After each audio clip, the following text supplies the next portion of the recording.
Bien-aimés dans le Seigneur, que Dieu vous bénisse et que Dieu vous comble encore sa grâce là où vous nous saisissez. Nous voulons partager la parole de Dieu ce matin, ce soir. Ça dépend du moment où vous vous connectez sur notre chaîne NCM TV. Et c'est pour nous un privilège d'être accueillis par vous devant vos petits écrans pour parler de la part du Dieu Tout-Puissant. Je suis un messager de Dieu et j'ai un message spécial pour toi aujourd'hui. Mais avant toute chose, nous allons prier. Nous allons remettre ces quelques moments de grâce et de puissance dans les mains du Seigneur. Dieu Tout-Puissant, le Dieu de grâce, le Dieu de paix, toi qui es notre Créateur, toi qui es la source de notre existence, nous te recommandons ces instants. Nous voulons que tu puisses partager avec nous ta parole. Nous voulons que tu puisses nous enseigner et tu puisses, Seigneur, nous transmettre ta pensée afin que nos vies te soient favorables, afin que nos vies soient transformées à l'image de ton Fils Jésus-Christ. Au nom puissant de Jésus, nous prions. Amen. Bien-aimés dans le Seigneur, comme je le disais tantôt, nous allons partager la parole de Dieu sous un thème que j'ai intitulé « Abraham, modèle à imiter pendant la crise ». Abraham, modèle à imiter pendant la crise. Nous serons dans le livre des Romains, Romains chapitre 4, à partir du verset 18 jusqu'au verset 21. Je vais lire au nom du Seigneur Jésus-Christ. Espérant contre toute espérance, il crut, en sorte qu'il devint père d'un grand nombre de nations, selon ce qui lui avait été dit, telle sera ta postérité. Et sans faiblir dans la foi, il ne considéra point que son corps était déjà usé, puisqu'il avait près de 100 ans, et que Sarah n'était plus en état d'avoir des enfants. Il ne douta point par incrédulité au sujet de la promesse de Dieu, mais il fut fortifié par la foi, donnant gloire à Dieu et ayant une pleine conviction que ce qu'il promet, il peut aussi l'accomplir. Amen. Nous sommes en train de parler d'Abraham, un modèle à imiter pendant la crise. La crise, c'est un trouble qui se manifeste dans un domaine quelconque de la vie d'une personne. La crise peut être spirituelle. Tu es attaqué par des démons. Tu es dominé par le péché. C'est une crise. La crise peut être financière. La crise peut être conjugale. La crise peut être relationnelle. Tout comme la crise peut être économique. La crise est un trouble et ce sont des moments qui ne sont pas vraiment favorables pour nous à vivre. Parfois c'est difficile à supporter. Mais comment est-ce que nous, en tant qu'enfants de Dieu, nous devons nous comporter pendant des moments de crise? Comment est-ce que nous, enfants de Dieu, nous devons nous comporter pendant les temps de problèmes? Quelles sont les attitudes que nous devons adopter pour vaincre et pour traverser la crise? Parce que je mérite de dire une chose. Aussi longtemps que tu seras ici sur la terre, il y aura toujours des problèmes. Si tu ne veux plus avoir de problèmes, tant mieux d'aller au ciel. Peut-être là, il n'y a pas de problème. Mais aussi longtemps que tu seras sur la terre, laisse-moi te dire qu'il y aura toujours des problèmes à m'affronter. Il y aura toujours des moments dans ta vie qui ne seront pas vraiment favorables. Qu'on appelle des moments sombres, des moments de difficulté. Mais comment est-ce que nous devons faire pendant ces temps? de pleurer. Pendant ces temps où nos familles sont dans la panique, sont dans la peur. Pendant ces temps où nous-mêmes nous sentons menacés par les informations que nous recevons d'ici et là. Comment est-ce que nous devons nous comporter? Quelle attitude nous devons adopter? J'aime bien la parole de Dieu parce que Dieu avait prévu tout ça. Et il nous a montré comment est-ce que nous devons marcher pendant des moments pareils. Et ce matin, je vais m'inspirer de l'histoire d'un grand homme de Dieu qui a vécu en Mésopotamie et qui a été appelé par Dieu pour lui servir dans une autre nation. Et cet homme, c'est Abraham. En lisant la Bible, la vie de cet homme n'a pas été facile. Ma Bible me dit qu'à 75 ans, il a été appelé par Dieu. Mais déjà à cet âge-là, il n'avait pas d'enfant. Et lorsqu'il a été appelé par Dieu, tout n'était pas rose sur son chemin. Ma Bible me dit qu'il va rencontrer des problèmes. Le premier problème qu'il va rencontrer sera un problème de famine. Et il sera obligé de se réfugier en Égypte. Ma Bible me dit que même au niveau de sa famille, au niveau de son couple, il y avait aussi un problème important. C'était un problème de stérilité qui a aussi duré beaucoup d'années. Mais comment est-ce que cet homme s'est comporté pour qu'à la fin de sa vie, il soit qualifié du père de la foi? Parce que la Bible l'appelle le père de la foi. Et la Bible me dit encore que il a été trouvé juste devant Dieu. Et sa foi lui a justifié. Comment? Quelles sont les attitudes d'Abraham? Quelle était sa manière de vivre pour qu'il puisse vaincre la crise? En parcourant la parole de Dieu telle que nous venons de les lire, je vois 4 attitudes importantes dans la vie d'Abraham. Même s'il traversait la crise, la promesse de Dieu dans sa vie traînait à se réaliser. Mais Abraham gardait 4 attitudes importantes. Et ce sont ces attitudes que je vais essayer de partager avec toi maintenant. Et je sais qu'à travers ce message, Dieu va transformer ta vie. Je sais qu'à travers ces messages, Dieu va encore te faire du bien. La première attitude que je vois dans la vie d'Abraham et qui est important aussi pour tout chrétien, c'est qu'Abraham a gardé l'espoir. Les temps passés, l'âge avancé, mais Abraham n'a pas perdu l'espoir.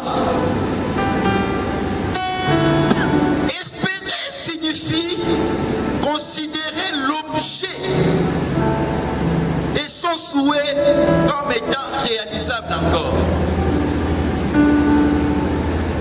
Son âge avancé, mais il n'a pas perdu espoir. Il ne s'est pas découragé. Il n'a pas nié la foi à cause des problèmes, à cause des difficultés du moment. Il a gardé sa foi. Il continuait à espérer.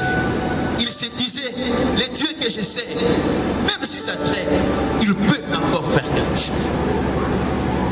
Pendant des moments de crise, ce sont des temps où nous devons encore continuer à espérer. Nous devons continuer à croire que Dieu est encore capable de faire de grandes choses. Dans Psaume 43, le verset 5, David est en train de nous dire: pourquoi t'as battu mon âme et gémis-tu au-dedans de moi? Espère en Dieu, car je le louerai encore. Il est mon salut et mon Dieu. David est en train de demander à son âme: pourquoi tu t'abats au fond de moi, mon âme? Pourquoi tu es agité? Espère encore en Dieu et tu le loueras encore. Je voulais te passer ce message. Continue à espérer que Dieu peut faire quelque chose. Continue à espérer que Dieu va te faire sortir de cette crise et tu vas le louer encore. Arrive un moment où tu vas le louer. Arrive un moment où tu vas le célébrer. Ne baisse pas les bras, car garde l'espoir. Ne baisse pas la tête à cause des problèmes de la vie. Garde l'espoir. Le Dieu que tu sers est fidèle. David a dit que je te jette maintenant, j'ai vieilli. Je n'ai pas vu un juste abandonné. Je n'ai pas vu ses enfants demander la pain, mendier la pain le long des routes. Espère en Dieu. L'âge avancé chez Abraham, mais il n'a pas perdu l'espérance. Il n'a pas perdu l'espoir. Il savait qu'un matin, le Dieu qui a promis réalisera ce qu'il a dit. Je ne sais pas quel est le problème que tu traverses maintenant. Peut-être la vie que tu es en train de mener, c'est une vie que tu n'aimes pas. Tu n'apprécies pas la façon dont tu es en train de vivre.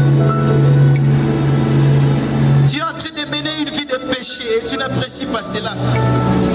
C'est comme si tu es lié par le chaîne de péché. Et tu ne voulais pas vraiment vivre une vie pareille.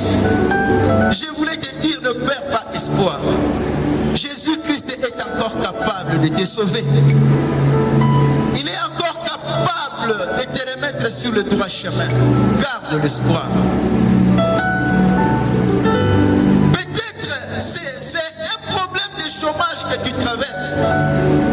Ça fait maintenant beaucoup d'années que tu cherches l'emploi, tu n'as pas trouvé. Et tu commences à te décourager.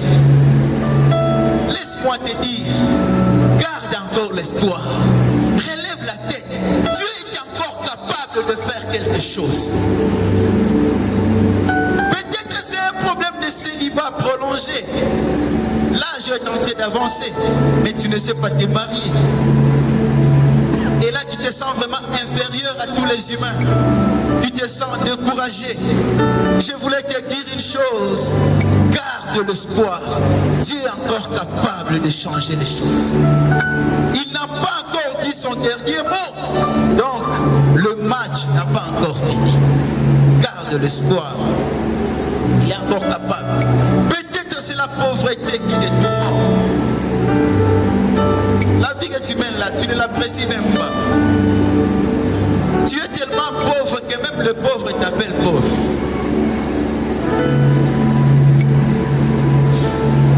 Dieu est encore capable. Dieu est encore capable. Je suis venu te dire, relève-toi. Relève-toi de là où tu es assis. Place ta tête haute. Remets la joie dans ta vie. Garde le sourire. Ce moment va passer et tu vas encore louer le Seigneur. Tu vas encore les célébrer. N'accepte pas d'abandonner la foi. N'accepte pas de trahir le Seigneur à cause des problèmes du moment. Il est encore capable de faire des grandes choses.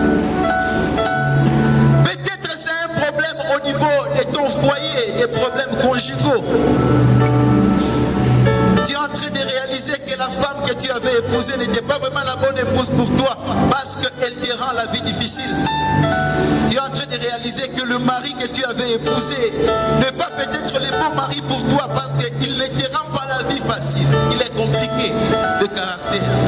Et là tu commences à penser, tu te dis peut-être bon je dois divorcer pour aussi avoir la paix. Laisse-moi te dire, ne perds pas espoir. Le divorce ne vient pas de Dieu, ne divorce pas. Mets tes genoux par terre. Prie. Le Dieu que nous servons est capable de transformer les gens. Il est capable de changer le caractère des gens. Prie pour ses maris. Prie pour cette femme-là. Et Dieu peut encore faire quelque chose. Surtout, ne perds pas espoir. Dans toute sa marche, l'âge est avancé. Mais Abraham n'a pas perdu espoir. Il savait qu'un matin, mon Dieu agira. La deuxième chose, bien la deuxième attitude que nous observons chez Abraham, il ne s'est focalisé pas sur les problèmes, mais il s'est focalisé sur le Dieu qui a la solution. Abraham ne s'est focalisé pas sur les problèmes, mais il s'est focalisé sur le Dieu qui a la solution. Écoute ce que la Bible est en train de dire dans ces passages qu'on a lus. Il ne considéra point que son corps était déjà usé, ou puisqu'il avait près de 100 ans et que Sarah n'était plus en état d'avoir des enfants. Certes, le problème était là. La stérilité était là. Sa femme avait déjà atteint 90 ans. Et du point de vue biologique, une femme de 90 ans ne peut plus donner des enfants. Et lui-même, il était devenu déjà âgé. Il était déjà devenu faible. Son corps était déjà devenu faible. Mais il ne se focalisait pas sur ces problèmes-là. Il s'est focalisé sur le Dieu qui apporte la solution. L'impossible n'est pas Jésus. Si tu as essayé, tu n'as pas réussi, viens essayer avec Dieu.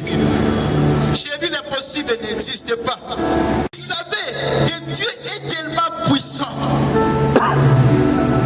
Et même à cet âge-là, même si les corps étaient déjà usés, il savait que Dieu était tellement puissant que la puissance de Dieu allait résoudre leurs problèmes. C'est pourquoi la Bible dit, il ne considéra point. Il se méfiait de cet état. Certes, la maladie est là, méfie-toi de ça. La pauvreté est là, méfie-toi de ces choses. Concentre-toi sur la croix de Jésus et il est capable de changer les choses. Concentre-toi, fixe ton regard sur Jésus qui est le consommateur de notre foi et il est capable de changer les choses. Devant lui, rien n'est impossible. Devant lui, tout est possible. Il ne s'est pas focalisé sur les problèmes. Beaucoup de gens, lorsqu'ils ont des problèmes, ils commencent à parler, à relater ces problèmes partout. Ils dorment, ils rêvent les problèmes. Ils marchent pendant la journée, ils pensent à ces problèmes. Bien-aimé dans le Seigneur, ne te focalise plus sur les problèmes, parce que plus tu te focalises sur le problème, tu l'amplifies. Aujourd'hui, il y a une épidémie qui attaque le monde. Mais l'ampleur de cette épidémie, ce n'est pas parce que ça tue beaucoup de monde, parce que le taux de mortalité n'est que de 5%. Mais l'ampleur de cette épidémie, c'est parce que le focus, parce que les pensées, parce que le parole de presque tout le monde, c'est vers ces virus-là. Oh, le virus a tué ici et là. Plus nous nous concentrons sur le problème, plus nous l'amplifions. Il est temps que nous puissions tourner nos regards sur Jésus et oublier un peu le problème que nous traversons. Parce que pour que Dieu puisse agir, il ne tient pas compte de tes diplômes. Dieu agit grâce à sa puissance. Écoutez, Joseph n'avait jamais étudié le management pour gérer toutes les économies d'Égypte. Mais quand Dieu a décidé de l'élever, Joseph est apparu le grand manager du monde. Autre chose, Dieu ne tient pas compte des considérations humaines. Il ne tient pas compte de ta famille pour agir. Non. Tu peux venir d'une famille pauvre, une famille qui n'a pas de nom, une famille là divisée, déchirée. Mais quand tu te confies à Dieu, il est capable de changer ta vie. Et qu'à partir de toi, il est capable aussi de changer la vie de toute la famille. Alléluia. Tantôt je parlais de Joseph. Jamais dans la famille de Joseph, il y avait des rois. On n'avait jamais vu dans la famille de Joseph un premier ministre. Mais il a été le premier à être premier ministre de sa famille. Parce que quand Dieu veut t'élever, il ne prend pas en considération la famille où tu viens. Non, il ne prend pas en considération tout cela. Ce qui est important pour toi, c'est de marcher de façon intègre dans la voie de Dieu. Et au moment favorable, il va t'élever. Au moment favorable, il va te faire sortir de cette crise qui te tourmente. Regardez David, le fils d'Isaïe. Dans la famille d'Isaïe, il n'y avait jamais eu de roi. Même si tu étudies la Bible, les ancêtres de David, aucun de ses ancêtres n'a été roi. Mais lui, même s'il venait d'une famille de bergers, quand Dieu a voulu le distinguer, il l'a distingué. Et il est devenu un grand, un puissant roi sur la terre.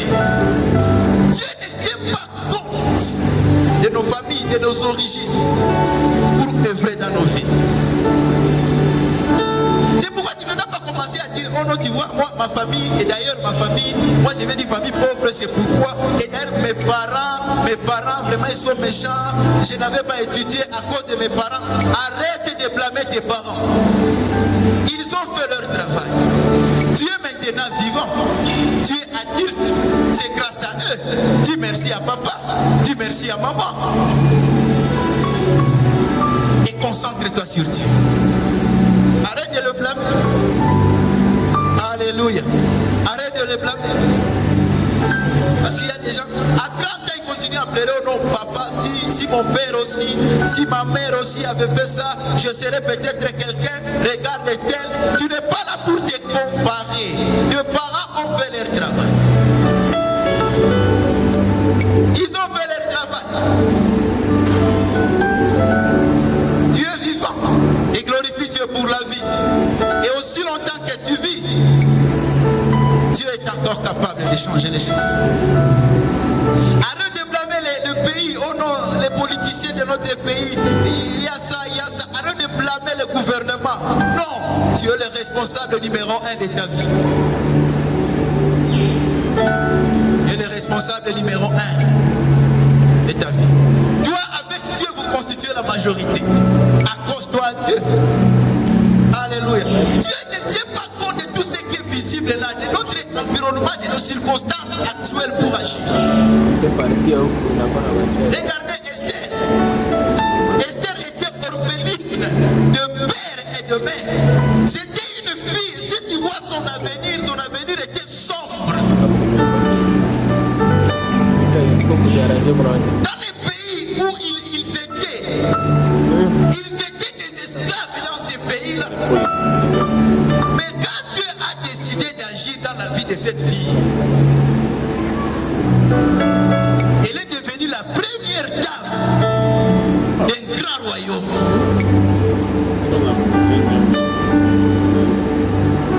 Alors ne te focalise plus sur les problèmes que tu traverses. Focalise-toi sur Dieu. Il est temps, bien-aimé dans le Seigneur, de nous concentrer sur le Dieu qui nous a sauvés. De ne penser qu'à lui. Lui seul est capable de nous donner des solutions durables à nos problèmes. Lui seul. Lui seul. La troisième attitude que nous voyons chez Abraham, il a écarté le doute et la peur. La Bible dit, il ne douta point par incrédulité.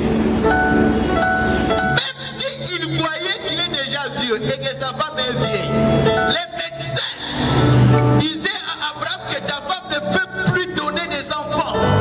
Mais la Bible me dit qu'Abraham n'a pas douté.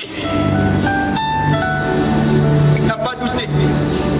Il n'a pas permis à la peur de pénétrer dans son cœur. Il est resté inébranlable dans sa foi. C'est le temps d'abolir la peur, d'abolir les doutes. La peur et les doutes sont les armes du diable. Pourquoi vous avez peur? J'ai demandé à plusieurs personnes, je les ai posé la question, est-ce que vous connaissez même une personne proche à vous qui souffre de cette maladie qui ravage la terre? Toutes les personnes que j'ai appelées, aucune d'eux ne savait même une personne qui souffre de cette maladie. Mais pourquoi alors vous avez peur? C'est le diable qui vous fait peur. Il est temps de bannir la peur, de bannir les doutes et d'enraciner notre foi en Dieu. Il a dit dans sa parole que 1000 tombent à tes côtés, 10 000 à ta droite, tu ne seras pas atteint. Oui, je crois à cette parole. Il a encore dit que toi tu ne mourras pas, tu vivras et tu raconteras les œuvres de l'Éternel. C'est ce qu'il a dit sur toi. Toi tu ne mourras pas. Tu vas seulement regarder comment Dieu est en train de rétribuer les méchants, comment ils sont en train de périr. De tes yeux tu regarderas, mais toi tu ne seras pas affecté. Je suis en train de prier et de demander la protection protection divine sur toi au nom de Jésus. Tu ne seras pas affecté au nom de Jésus. Alors, bannis la peur. La peur paralyse. La peur t'empêchera de réaliser ta destinée sur la terre. Souvenez-vous de Pierre. Dans Matthieu 14, 27 à 30. Pierre a vu Jésus marcher sur les eaux. Lui, Pierre, était dans la barque. Et il a appelé Jésus. Il lui a dit, Seigneur, si c'est toi, ordonne que je vienne aussi vers toi en marchant sur les eaux. Jésus lui a dit, mais viens. Quand il n'avait pas peur, quand il n'avait pas de doute, la Bible me dit que Pierre, un homme de plus de 38 ans, commençait à marcher sur l'eau. Il marchait calmement et lentement sur la mer. Quel miracle! Mais arrivé au milieu de la mer, il a vu la tempête. Il a vu la vague. Il s'est rappelé. Il s'est dit, aïe, aïe, aïe, aïe, aïe. Je viens de prendre un risque inutile. La Bible dit, il a eu peur. Et dès que la peur est entrée dans le cœur de Pierre, Pierre a commencé à se noyer. La peur n'est pas à ton avantage, parce que la peur vient te noyer. Les doutes ne jouent pas à ton avantage. Les doutes viennent te noyer ta vie. C'est pourquoi il faut bannir la peur. Il faut bannir les doutes et garder la foi. Même si ce problème a traîné, même si ce problème a pris du temps, même si c'est beaucoup d'années maintenant, mais je garde la foi. Je sais que mon Rédempteur est vivant et il s'élèvera les derniers et je les louerai encore. Tu ne dois pas accepter de céder à la peur. Pierre a commencé à s'enfoncer parce qu'il avait peur. Ça me pousse à comprendre que même la mer a attendu le langage de la peur. Quand nous avons la peur en nous, les circonstances, ce qui nous entoure, les choses qui nous entourent, les situations qui nous entourent, peuvent écouter cette peur-là et s'ajuster en fonction de cette peur. C'est pourquoi nous devons abolir la peur. Quand tu as peur, n'accepte pas d'être abattu par cette peur. Commence à confesser la parole de Dieu. Confesse la parole de Dieu. Confesse la parole de Dieu. N'accepte jamais de t'abattre par la peur. Alléluia. Je te pose la question, pendant ce temps, pourquoi tu paniques? Tu paniques pourquoi? Parce que tu as appris à la radio. Parce que tu as appris à la télévision. Parce que tu as appris sur Internet. Il y a des choses qui se passent dans le monde. Qui t'a dit que ça viendra chez toi? Qui t'a dit? C'est le diable qui te souffle des messages démoniaques. Refuse ces messages. Toi, tu es un enfant de Dieu. Tu es sous la couverture de Dieu. Tu dois comprendre une chose. Tu es tellement précieux aux yeux de Dieu qu'il ne peut pas accepter de te perdre à la légère. La Bible dit il t'a racheté à un grand prix. Pour t'avoir, il s'est donné lui-même. Alors il ne peut pas accepter de te perdre par un petit virus. À moins que tu ne sois pas chrétien. Ma Bible me dit, il me garde comme la prunelle de ses yeux.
que nous venons de lire, la Bible dit, mais il fut fortifié par la foi, donnant gloire à Dieu. Il n'avait pas encore d'enfant, il n'avait pas encore Isaac, mais il rendait chaque matin gloire à Dieu pour dire à Dieu merci parce que tu me fais un père d'une multitude de nations. Il rendait gloire à Dieu pour ce que Dieu n'a pas encore fait. Rends gloire à Dieu, même si c'est pénible, chante des cantiques de louange, même si c'est dur, chante des cantiques de louange, rends gloire et tu sortiras vainqueur. Rends gloire. Déjà le souffle de vie que tu as, c'est quelque chose qui peut te pousser à rendre gloire. La santé que tu as, c'est quelque chose qui peut te pousser à rendre gloire. Tu as une famille, tu as une femme, tu as des enfants, c'est quelque chose qui peut te pousser à rendre gloire. Rends gloire à Dieu. Il rendait gloire à Dieu pour ce que Dieu n'avait pas encore fait. Nous ne remercions pas Dieu seulement pour les choses qu'il a déjà accomplies, mais nous remercions Dieu aussi pour tout ce qu'il va faire. Et avec ces 4 attitudes, je sais que n'importe quelle crise que tu raconteras sur la terre, tu la vaincras. Tu la vaincras. Alléluia. Tu la vaincras. Tu la vaincras. Tu la vaincras. Tu la vaincras. N'accepte pas de paniquer comme les hommes. La Bible te dit dans Psaume 82 verset 6, je t'avais dit, je vous avais dit que vous êtes des dieux, mais vous êtes aussi en train de mourir comme des princes quelconques. Vous êtes aussi en train de vous comporter comme des hommes. Vous êtes des dieux. Vous qui avez été rachetés par le sang de Jésus, vous êtes des dieux. Vous ne devez pas paniquer comme des hommes. Nous nous rendons gloire parce que nous savons qu'après cette crise, nous allons encore expérimenter d'autres dimensions de gloire. Jésus ne va pas revenir bientôt. Non, non, c'est pas après Corona que Jésus va revenir, va rentrer. Non, non. Coronavirus, c'est seulement un signe. C'est seulement un signe de Dieu pour nous rappeler qu'un jour il viendra. Mais il ne va pas encore. Après Coronavirus, la vie va continuer. Le monde va entrer dans une dimension terrible de gloire. Et je sais que toi aussi, tu seras parmi ces gens-là qui vont encore célébrer la gloire de Dieu après ces moments. Alors je voulais en conclusion te dire que la crise que tu traverses aujourd'hui ne va pas perdurer toute la vie. Enracine-toi en Dieu. Marche selon sa voie. Refuse la vie de péché. Refuse la vie de rébellion vers Dieu. Tourne-toi vers le Seigneur. Et un jour, comme il a récompensé Abraham, il te récompensera aussi. Tu vivras les merveilles de Dieu. Alors que je suis en train de parler, le Saint-Esprit me donne un message.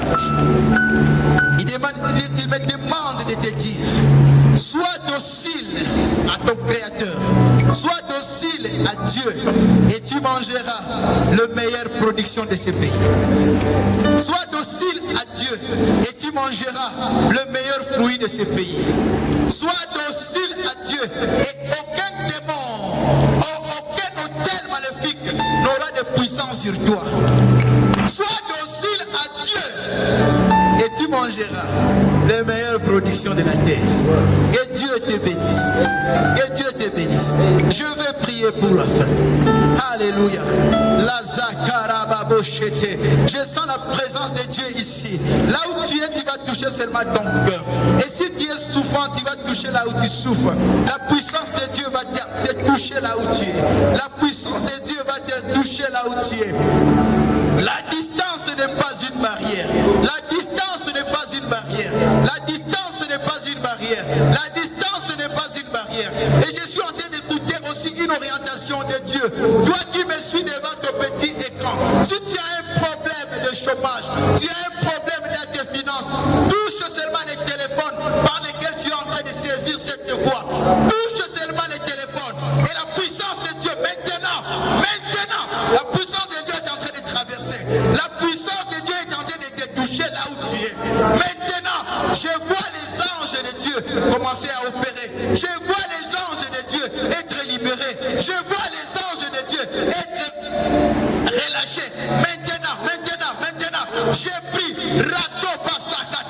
Karabayosha, Librosia Paradia Soto, Rakatosh Karabayande, Lopradea Soto. Seigneur Dieu de gloire, je te prie de donner à mon frère, à ma soeur, la force de résister pendant cette période de crise. Au nom puissant de Jésus, que celui qui est malade, que celle qui est malade, soit maintenant affecté par ton onction. Là où elle est, au nom puissant de Jésus, qu'elle soit guérie. Que celui qui ne savait pas marcher commence maintenant à marcher. Que celui qui ne s'élevait plus de son lit commence à s'élever par la puissance de Dieu. Par la puissance de Dieu, je relâche la puissance, je relâche la grâce, je relâche la faveur. Au nom de Jésus. Pour tous ceux qui ont des problèmes de finances, pour tous ceux qui ont des problèmes de finances, pour tous ceux qui ont des problèmes de chômage, en ces moments difficiles, la Bible me dit, pendant que la terre était dans la sécheresse, Isaac a semé, il a récolté au centuple. Je suis en train de prier, je suis en train de prier pour mon frère, pour ma soeur, qui a un problème de chômage, un problème de finances. Que ton onction, Seigneur, l'impacte maintenant. Qu'il soit touché par ton onction, qu'il soit saisi par ton onction, que ton onction ouvre les portes. Je libère l'onction du Saint-Esprit. Je libère l'onction du Saint-Esprit. Je libère l'onction du Saint-Esprit. Dans sa vie, Marosa Kayaba Shete, Libro Soto Koraba Shanda. Pour ceux-là, Seigneur, qui sont tourmentés par le monde des ténèbres, qui sont tourmentés par les liens familiaux, qui sont tourmentés par les hôtels maléfiques, je suis en train de parler au diable, je suis en train de parler aux démons. Relâchez la vie de ma soeur, relâchez la vie de mon frère, au nom puissant de Jésus, au nom puissant de Jésus. Démons libérés, que les chaînes soient brisées, que les chaînes soient brisées, que les chaînes tombent, au nom puissant de Jésus, que les chaînes tombent. Je parle aux hôtels maléfiques, tout hôtel qui parle contre la vie de tes enfants, je les détruis maintenant, je les détruis maintenant. Tout hôtel qui parle contre cette nation, je les détruis maintenant, je les détruis maintenant. Je fais taire les voix démoniaques, les voix diaboliques qui s'élèvent des hôtels, qui s'élèvent des hôtels, qui s'élèvent des hôtels. J'élève l'hôtel de Jésus, j'élève l'hôtel de Jésus, j'élève l'hôtel de Jésus, j'élève l'hôtel de Jésus dans la vie de mon frère, dans la vie de ma soeur. Maintenant,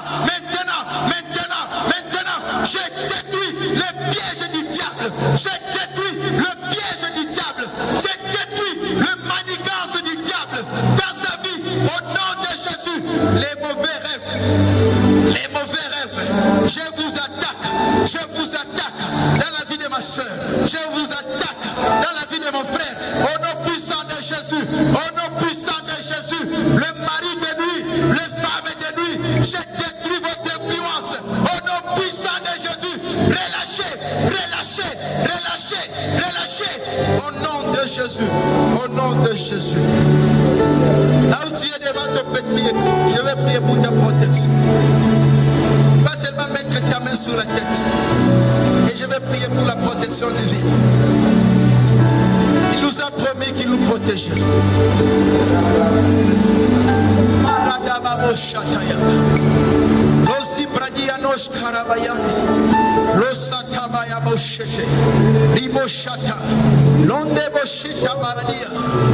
Le Dieu qui m'est apparu, Jésus-Christ que j'ai vu, toi qui m'as appelé dans la mission, toi qui m'as appelé pour changer, transformer les générations. Éternel, je te montre mon frère, éternel, je te montre ma soeur, que ta main puissante le couvre, et le sang de Jésus le couvre, et le sang de Jésus protège sa santé, que le sang de Jésus lui fasse du bien, au nom de Jésus, au nom de Jésus. On ne perdra même pas un seul cheveu de nos têtes, parce que tu nous protèges. Tu ordonneras à tes anges de nous protéger, afin que nos pieds ne puissent même pas heurter une pierre.